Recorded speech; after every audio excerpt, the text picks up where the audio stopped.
사랑하는 형제 자매 여러분 안녕하십니까? 이제 2023년도 저물어 갑니다. 새해 복 많이 받으시기를 바랍니다. 그동안 부족한 이 종의 유튜브 방송을 애청해 주셔서 감사합니다. 이제 이 해를 마지막으로 유튜브 방송을 잠시 중단하고자 합니다. 그 이유는 2024년 1월 7일부터 매주 오후 3시 30분부터 5시 30분까지 모여서 성경을 공부하기로 했습니다. 장소는 강남에 있는 IP샵 건물 7층 공연실입니다. 주소는 강남구 원주로 536입니다. 분당선과 9호선이 있는 선정릉역과 분당선과 2호선이 있는 선릉역 중간에 있습니다. 자세한 약도는 추후 알려드리겠습니다. 20만 명의 외국인 대학생 전도를 위한 비전을 가지고 지난 12월 17일 초청잔치를 계기로 매주 모임을 갖기로 한 것입니다. 기도로 혹은 시간 나는 대로 이 모임에 참여해 주심으로 이 역사에 동참해 주시면 감사하겠습니다. 지난 시간에 이어서 홍규표 목사님의 성탄 메시지 남은 부분을 낭독해 드리겠습니다. 우리를 위한 하나님의 모든 약속을 이루시는 아기, 이 장의 두 번째 포인트는 예수님께서는 이스라엘의 가장 위대한 왕 다윗이 태어난 베들레헴에서 태어나셨다는 사실입니다. 그러면 왜 예수님이 다윗의 탄생지 베들레헴에서 태어난 사실이 의미가 있을까요? 그것은 바로 하나님께서 세상에 구세주를 보내신다는 하나님의 약속을 지키셨다는 증거이기 때문입니다.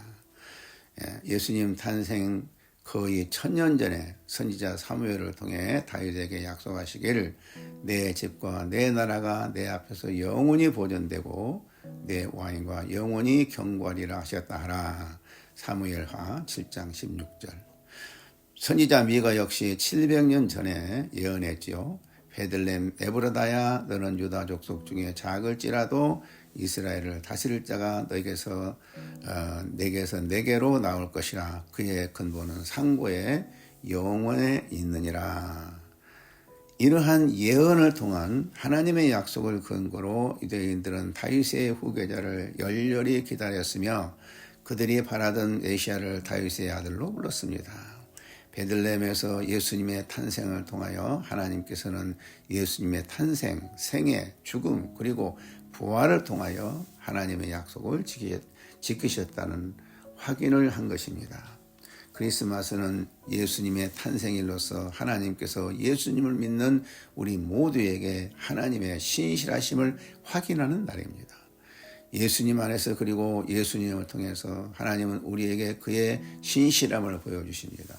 예수님의 탄생을 통해서 하나님께서 그의 모든 약속을 지키심을 확인하십니다.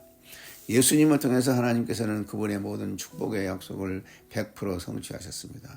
그리고 우리는 예수님 안에서 하나님의 모든 약속을 주장할 수 있습니다.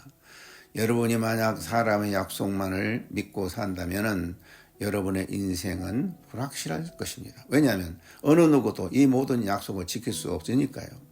그렇지만 예수님을 믿고 산다면 하나님께서는 예수님 안에서 모든 약속을 온전히 지키심으로 여러분은 여러분의 인생을 단단한 땅에 세울 수 있습니다. 오늘날 여러분은 어떤 약속이 필요하신가요? 건강, 안전, 돈, 평강, 강함, 지혜, 보호, 소망. 여러분이 예수님을 구세주로 믿으면 이 모든 것에 대하여 하나님의 약속을 주장할 수 있습니다. 하나님의 약속의 총계는 아기 예수님을 통하여 우리에게 함께 하신다는 사실입니다. 아기의 이름은 하나님께서 우리와 함께 하신다는 임마누엘입니다. 여러분은 강함을 원하시면 아기 임마누엘께 향하십시오. 그러면 그분은 여러분을 강하게 하실 것입니다. 베트남 전쟁에서 동료 군인을 구하려다 밥 윌랜드 씨는 그의 두 다리를 잃었습니다. 그의 꿈은 전쟁이 끝나면 야구 선수가 되는 것이었습니다. 그러나 그의 꿈은 영원히 사라지고 말았습니다. 많은 사람들은 이런 경우 깊은 상실감에 빠지게 되지만 밥 씨는 그렇지 않았습니다. 그는 말했습니다. 나는 비록 다리를 잃었지만 심장만은 잃지 않았다. 그리고 그는 그의 강한 심장으로 위대한 운동선수가 되었습니다. 그는 손으로 걸어서 3년에 걸쳐 미국 전국도 횡단코스 Walk Across America를 완주했습니다. 그는 또한 자전거로 전미 횡단 경주로 참가했으며 하와이 이론만 트라이애슬론 대회에도 참가했습니다. 그는 역기 507파운드 무게를 거뜬히 들어 올릴 수 있게 해줬습니다. 그가 말하기를 모든 근심 걱정을 예수님께 맡기는 법을 알게 되었다고 했습니다. 베드로전서 5장 7절 말씀. 그는 또한 하나님의 약하심이 사람의 강함보다 강하다는 것도 알게 되었다고 말했습니다. 고린도전서 1장 25절. 그의 말에 의하면 나는 하나님의 말씀 반드시 역사한다는 것을 믿기 때문에 내 삶에 하나님의 말씀을 적용하기 위해 최선을 다합니다. 중요한 말씀이죠. 하나님의 말씀 반드시 역사하기 때문에 그는 항상 하나님의 말씀을 적용하는 데 최선을 다하며 살았다는 뜻입니다. 이것이 바로 하나님께서 아기 임마누엘을 통해서 주시는 힘입니다. 무슨 일이 일어나더라도 우리는 그분께 의지하여 이겨낼 수 있습니다. 우리의 삶은 실패나 괴로움, 기회의 상실로 특정지어질 필요가 없습니다. 당신의 마음속에 예수님을 임마누엘, 하나님 우리 함께 계시다로 모신다면 그분은 당신에게 어떤 일이 닥치더라도 맞설 수 있는 힘을 주실 것입니다. 그것이 크리스마스의 전부입니다. 그것은 당신이 혼자가 아니라는 것을 의미합니다. 당신은 상황이나 사건의 피해자가 아닙니다. 당신은 임마누엘 하나님이 당신과 함께 계시며 당신의 상태에 상관없이 그분의 능력 안에서 살아갈 수 있습니다.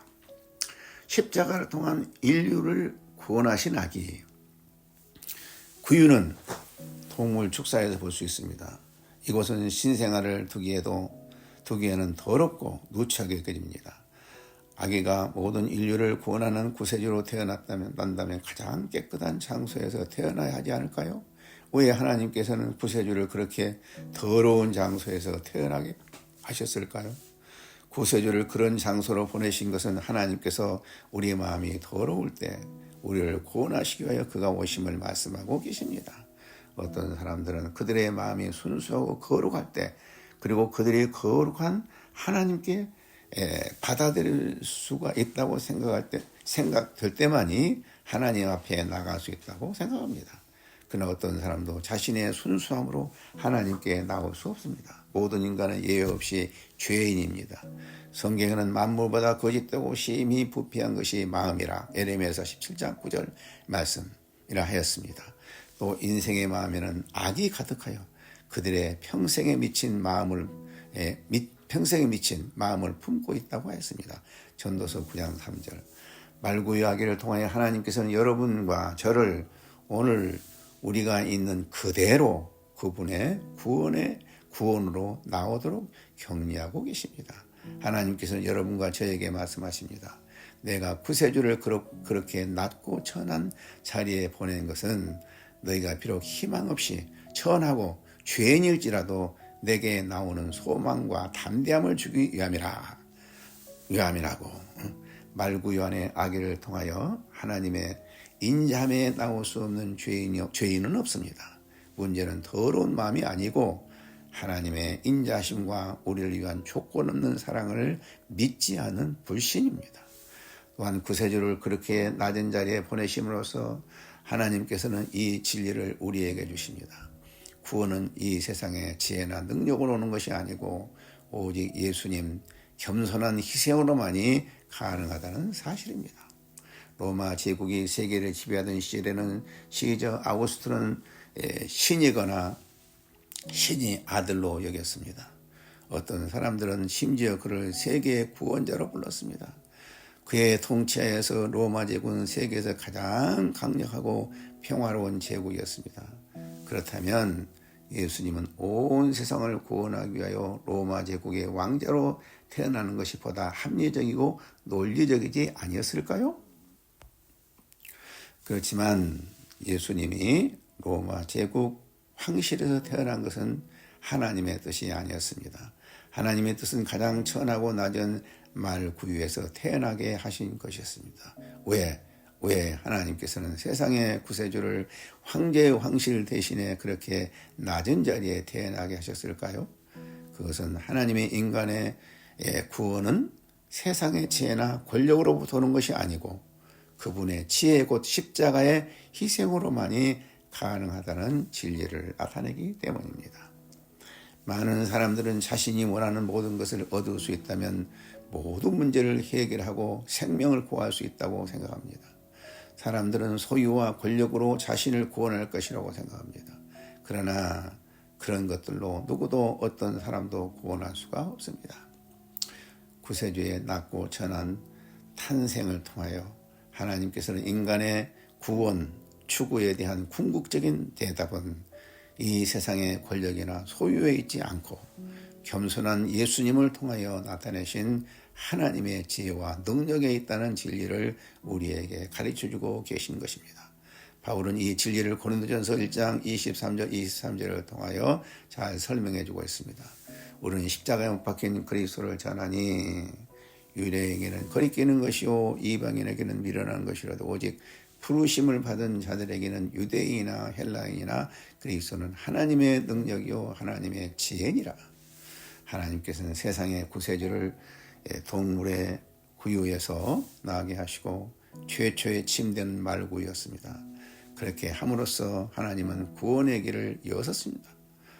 구원은 그의 아들의 겸손한 희생으로 오게 되었습니다. 예수의 문자적 의미는 그가 상속받게 될 모든 특권을 포기하고 자신을 비운다는 뜻입니다. 그는 낮은 장소만 택한 것이 아니고 가장 낮은 곳으로 오셨습니다. 그의 사명은 가난한 자에게 좋은 소식을 전해주는 것이었습니다. 누가복음 4장 18절, 이사야서 61장 1절 인용. 그렇게 그는 가장 가난한 사람 중에 하나였습니다. 가장 가난하게 그리고 가장 낮은 탄생을 통하여 예수님께서는 십자가를 믿는 모든 사람에게 하나님의 구원의 길을 여셨습니다. 여러분의 인생에 있어서 해답을 예수님의 희생과 헌신에서 찾으십시오. 모든 문제의 해답을 그리스도의 십자가에서 찾으십시오. 그러면 여러분이 원하는 답을 구할 수 있을 것입니다. 감사합니다.